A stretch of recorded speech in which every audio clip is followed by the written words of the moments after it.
Hello to all of our friends out in the interweb land. Thank you for tuning in for the next conversation that we're having as part of Empowerthon, the inaugural fundraiser for Parent Tween Foundation.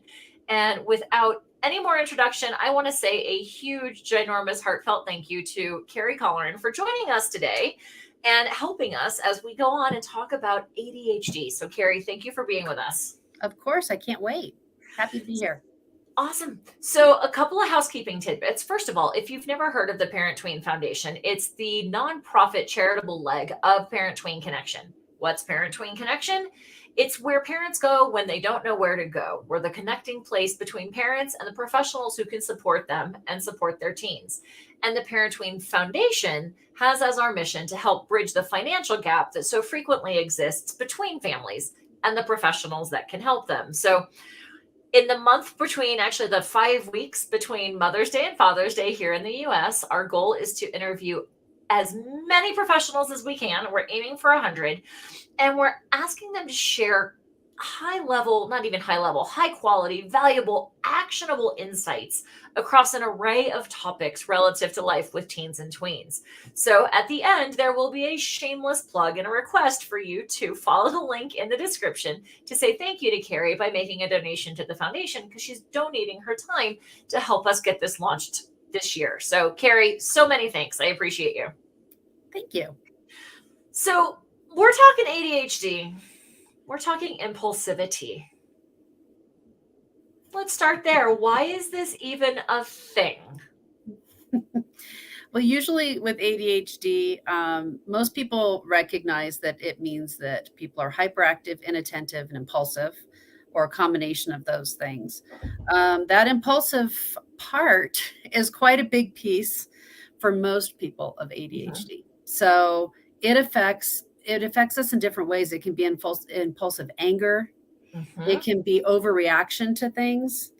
It can also be doing things because they're in front of us, or saying things that we shouldn't say inappropriately. So there's kind of a lot of different pieces to what impulsive behavior looks like Okay. for people.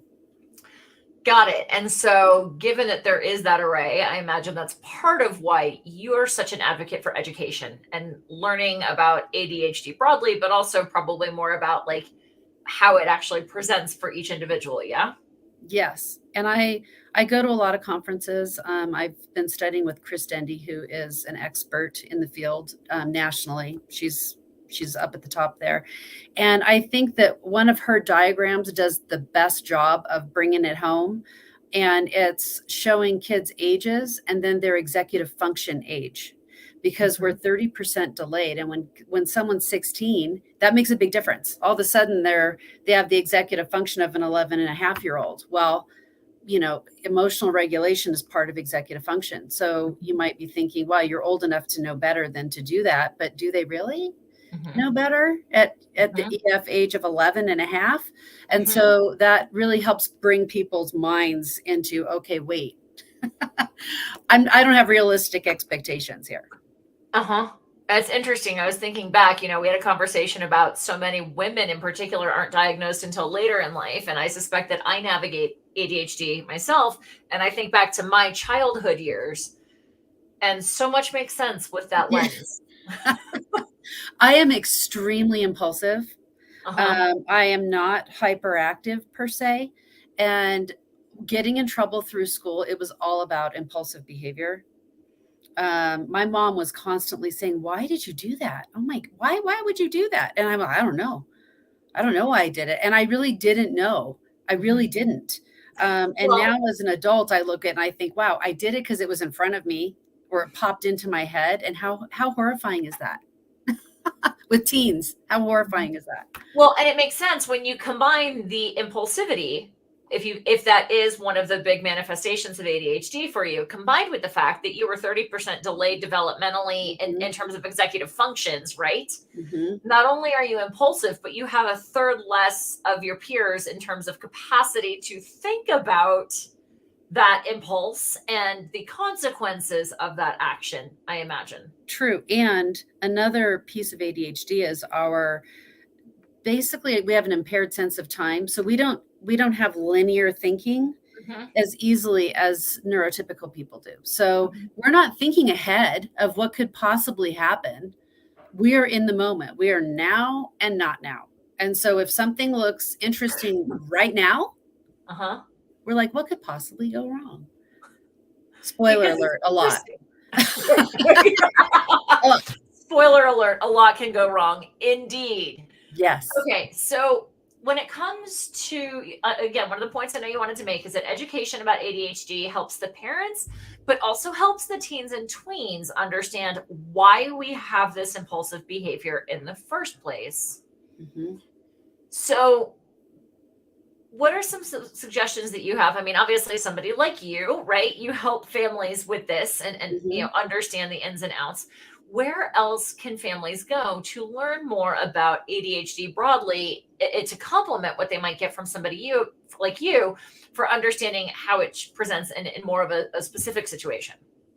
Well, Attitude Magazine is the easiest way to get very basic information that's just explained in you don't have to get deep into all of the scientific things. It just puts it out there nice in a nice little box for people. So I Mhm. think that's a great place to start. And also looking at CHAD. Mm. The organization of CHAD it's a national organization. And if you go to their website, there's just a ton of information about, and those are the places to go to get reliable information. And for anyone who's listening, or if like you're not familiar with those, whether you're listening or watching, Attitude Magazine, it is ADDITUDE, not attitude like the way we talk about your personality. And then Chad is CHADD. Yes. So I know both of them well. So I'm glad to know that I'm getting good, reliable information. Yes, All right. absolutely. So then, what do you mean when you say name it to tame it? Well, my impulsive side's name is Pixie. She is cheeky, cheeky, cheeky. Terrible. She thinks she's absolutely hilarious, and sometimes she is, and then all of a sudden she's not, because I don't know when I'm crossing that line. So when we name our impulsive side, and I also do this with kids if they have anger issues or anxiety, having an anxiety monster. What I feel like it does is it allows us to have perspective. We don't feel as defensive when we're talking about a different part of ourselves Mhm. that we don't have as much control over. And so we're learning to control it. And so it really helps to kind of put a name onto that. I have kids come up with the funniest names. I've had the Mad Hatter. There's been a few Reginas, which is a little horrifying, not going to lie. I'm like, wow, okay, so you have a mean impulsive side. My impulsive side usually tries to be the center of attention, tries to be silly, tries to be funny, and then she crosses the line and then sits up at night freaking out over all the stupid things that she did or said that you can't take back. So it definitely helps to keep the shame, I think, out of it. Shame is when you feel like what you've done makes you a bad person. Uh-huh. You might still feel guilty. You might still feel like, wow, that doesn't align with who I really want to be. And that's okay. But I think by naming it, it helps take some of that shame away and allows us to talk about it in a less defensive way. That is brilliant. And you can definitely be sillier about it. Like parents of younger kids, if everyone knows the impulsive side's name, it's like, uh-oh, Pixie's here. Whew, hold on, pump the brakes. What are you gonna Right? do? Yeah, Right? yeah. So that's very Yeah. helpful. Can you talk a little more about, because you mentioned the shame, and oftentimes when you hear shame, the word blame comes along, whether self-blame or someone else is blaming you for things, Mhm, and the guilt that comes along. You said that for you, like your impulsivity is in that center of attention mhm, until that's not really good. And yeah, I can relate to the wow, I really wish I hadn't said that idea. mhm. What are some ways that you've seen that impulsivity show up for other, like for some of your clients or for the kids that you work with, but also what's the shame that comes along with that? Because impulsivity with being center of attention, for me it's being the occasional smart aleck, or more than occasional smart aleck. Mhm. What are some other ways that that can show up, and how does the shame come up from that? So most of the kids that I have it shows up at school. they're either the class clown at school, or they're emotionally dysregulated. So they seem to just like, if you're sitting in class, all of a sudden you just reach back and smack somebody, the teacher would be like, oh my God, it was just out of the blue. Like all of a sudden this kid just smacked. Whereas really what was happening is that kid was dysregulated for the last 15 minutes, and that kid was tapping their pencil on the desk or chewing their gum too loud or whatever. And pretty soon the impulsive behavior comes out and they just reach over and just give them a smack. So when kids have behaviors in the classroom, they get sent out into the hallway, they're disruptive, they can't control themselves. You know, if that happened once, they might feel guilty about it, or maybe not, to be fair. Some of them are like, oh, everyone thought it was hilarious, you know. Right. But after a while, it becomes shameful for them because it's hurting their self-confidence. They're all of a sudden they're hearing a lot of negative feedback. ADHD people get way more negative feedback anyways. You didn't put your name on your paper. You're talking too loud. You're too close to me. Like, I mean, there's just a million things. Okay. It never ends. You lost your book again or whatever. On top of that, to be getting negative feedback socially is shameful. And kids come in thinking that they're awful. And that breaks my heart. I mean, and Pixie's not awful. I mean, she's just pushes the line, you know. She doesn't know where the line is, but, you know, most of these kids aren't doing hurtful things. Some get into fights and things. Some of their impulsive behaviors more aggressive. But, you know, that doesn't make you a bad person. It means you did a bad thing. Right. I've got several friends who have kids with ADHD who are navigating the like late elementary, early middle school arena. And it's just seeing some of the absolute, like, how demoralized they get about themselves. And then not only are they getting this negative feedback from external sources, but because they're getting so much of it, maybe not exclusively because, but I'm sure this excessive external contribution is significant. They're starting to say a lot of it themselves. Yeah. And fifth grade, there's a huge turning point in fifth grade, which is, I usually start working with kids in fifth grade. I have worked with younger kids, but typically fifth grade. Why fifth grade? Because all of a sudden kids are moving on, and our kids are 30% delayed. They're still laughing at, you know, potty humor and, you know, which is always funny, but it has its time and place. Okay. It's, you know, the fart jokes in class are, you know, people are getting bored with that. And our kids keep going. And all of a sudden it kind of shifts from kids are laughing because what you did was funny to kids are laughing at the fact that you did that. And they're laughing at you. And there's a huge difference there. So that adds to that, you know, shameful feeling as well. Interesting. Okay. So then I know another point that you wanted to make. Actually, before we get that, can I ask you one more off the cuff question? Sure. What do you see in the difference? You know, we hear that like boys are diagnosed, 3 times more frequently, 4 times more frequently, something like that, than the girls are. What are some of the differences in the way that it shows up, or that from like what you've seen of the way that it shows up with girls at that age and boys at that age? Because presumably that's part of why maybe we're not having, like, the girls aren't necessarily diagnosed as frequently, if it's in fact true that they're getting missed, so to speak. They are getting missed. There's a lot of science around that. In fact, Chris Dendy's been doing some research on that recently, and I'm looking forward to hearing her talk about that this January. But the thing that sticks out to me, the non-scientific reason, is because boys are driving everyone else crazy and girls are just driving themselves crazy. So I think that the boys can be more out there. The hyperactivity piece is probably more common, and they can just be more rambunctious. Okay. The girls are seen more as zoning out, you know, being an airhead, being, you know, just, that's how I was definitely seen as, not an airhead, but as just a kind of a space cadet. I was constantly just kind of zoning out and missing information or not paying attention. So that inattentive piece isn't driving everybody else crazy. Now, my impulsive behavior got me in trouble starting in 5th grade. But as a younger kid, I just kind of was sitting there always feeling like I was a step behind. So I wasn't drawing a lot of attention to myself. I Mhm. think that the boys that kind of more physical manifestation of the hyperactivity, the not being able to sit in their chair, that happens to girls too, make no mistake. But Mhm. I think that it shows itself more. I think girls are trying to hide it a little bit more.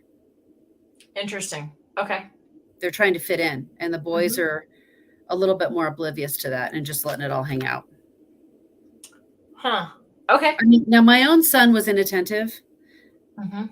and so he wasn't diagnosed early either. So it's not, I'm going to be curious this year when I see the new numbers, how Mhm. many girls are diagnosed as inattentive versus boys, because Mhm. inattentive was only added to the diagnosis in the 90s anyways, which is why ADHD was jumped so much, and it was like all Mhm. these diagnoses. um, but I do wonder how many more girls are inattentive than boys, because my son was missed because he was not a disruption to everyone else. Right. Right. I heard a description at one point that said one of the ways that it manifests differently is that the hyperactivity for boys, like you said, is external.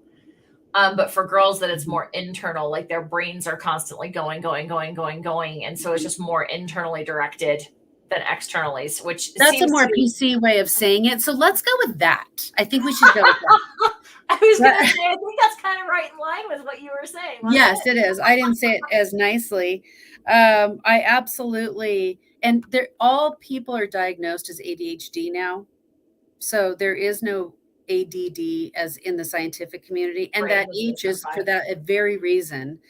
I might not be hyperactive with my body, but my brain literally doesn't shut up. It's Hmm. ridiculous. Hmm. So, yes, I would Awesome. agree with that. Okay. Fair enough. Glad I brought it up because I was like, is the professional going to say that, yes, these are in line? So I'm glad you do. Yes, yes, I do. So then I know the next point you wanted to make is about the what you call body tells, and you say you got that term from Carolyn McGuire.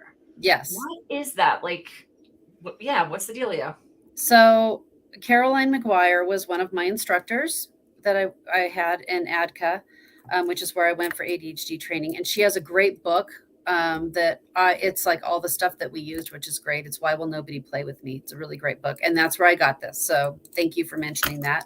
Yeah. Um, she talks about the fact that, like I was talking about that kid sitting in class, someone's tapping their pencil, somebody's chewing their gum loudly, whatever. And Mhm. that's creating dysregulation. You start to feel it in your body. Or kids that are bored, all of a sudden they start to feel it. Like sometimes when Pixie comes, I know she's in the room. I get like revved up. I get tunnel vision where I'm waiting to pounce. I'm just waiting to have my turn to say something, and it's gonna be something outrageous. Like I'm just gonna go, you know. Okay. Um, these kids have the same types of things. Sometimes you feel like you swallowed a golf ball, like you're holding back, and it's like that in your chest feeling. Hmm. Sometimes you can feel it in your stomach where you just get tense or your palms can start sweating.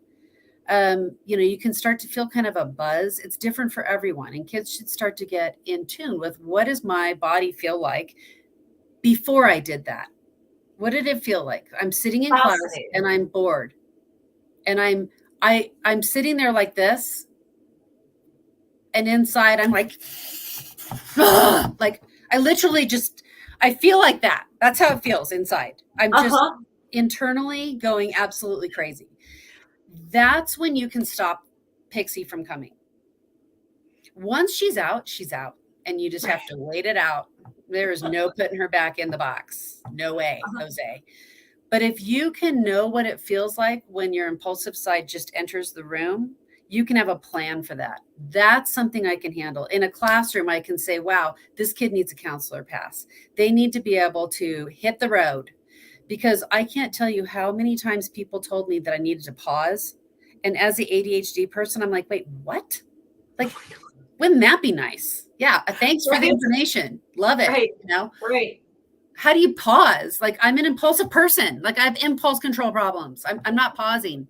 But now I understand that if I feel it coming, I can have an exit strategy. In a Mm-hmm. classroom, that can be a purple pass or a counselor pass. Like, this kid needs to either walk to the office, get it signed, and bring it back. We just need to pull ourselves away and really now it's for me like 10 seconds. I mean, it's just, I can go get a glass of water at a cocktail party and come back and I'm fine. But once I feel her there, I have to have an exit plan. I need to use the restroom. I need to go get some water. I have to step away from that for a second because Mm-hmm. we can't really rein ourselves in that same environment. Mm-hmm. So we need to hit the road for a second. Facts. Uh-huh. Yeah, no. So if we've got a middle school kiddo, right? Mhm. Like, so you said you've got to stop and think, like, ask yourself, what did my body feel like right before that happened? Mhm. I'm thinking of, again, several friends of mine who have kids in this age range, and I'm imagining having that conversation and having them be like, I don't know. Well, I know. Parents always say that to me. It's so funny because, and I use humor when I'm working. I work with middle Middle schoolers. schoolers. Yeah. God I bless work you. with high schoolers, college kids, fifth graders. When I start talking and I have to relate it to them, I'm like, I'm impulsive. Mm-hmm. All my kids know about Pixie. They all know who Pixie is. Um, she pushes things too far. They appreciate the fact that I'm sharing with them because Mm-hmm. they want to hear an adult admit, yeah, you know what? I've done really stupid things impulsively. I squirt water in someone's face one time. I was way older than you'd want me to be when I did that. Like, I already had a kid. That happened at a party. And I thought that I was being silly. And the second it happened, it was almost like I've had a vision in my head. But the Uh-huh. second I did it, I knew it wasn't funny. Like the second that it was like right away, Yeah. and it was horrifying. It's But like the words that go out your mouth, and you're like, yes, no, bring them back. seriously. There are times that I say something and right away I know, like, I shouldn't have said that. But then there's times that I don't know that it was the wrong thing until about like 11:30 at night. Right. And then my brain is like, why'd you do that? That was a stupid thing everyone's probably met. What kind of a person are you? That kind of stuff. So I Mm-hmm. kind of share things with kids first. And I think that helps. Mm-hmm. We do name their impulsive side first. Then I think, what is the purpose of your impulsive side? For me, my purpose is to be funny. It's to be the center of attention. It's all of those things. Mm-hmm. Some kids, it's protection. Mm-hmm. They're impulsive when they feel like they don't fit in. They feel insecure, which trying to be the funniest can be a sense of insecurity as well. Sure. Mm-hmm. So that we all have different reasons and what types of things bring out your impulsive side. So these conversations come first. When Got are it. you impulsive? Are you impulsive when you're bored in class and you're just trying to, entertain yourself? Mm-hmm. Are you impulsive when you feel like you don't fit in a group and so you Mm-hmm. say something outrageous, Mm-hmm. whatever. Then it's, what does that feel like for you? And I give examples.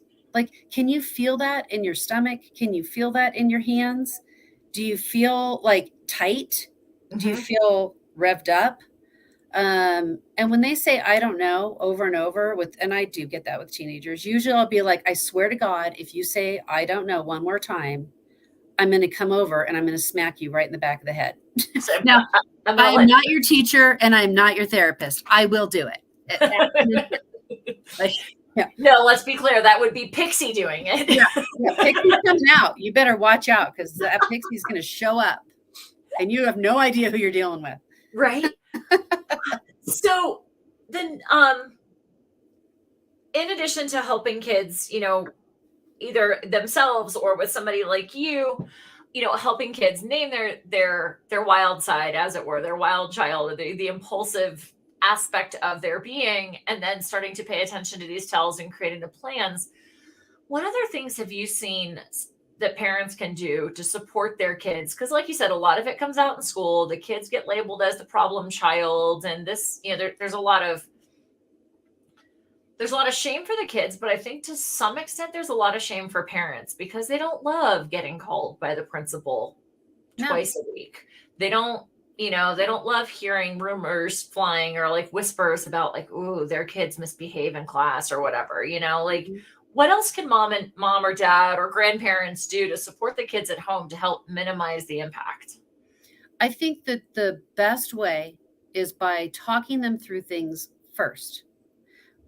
What are the possible things that could happen here? I mean, like, you have teenagers going out to a party. Hmm. You could either say, hey, have a great time, don't do drugs, don't be late, see you later. Um, or if you have impulsive kids, that's a time to say what kinds of things could possibly come up and what are some plan A, plan B, plan C.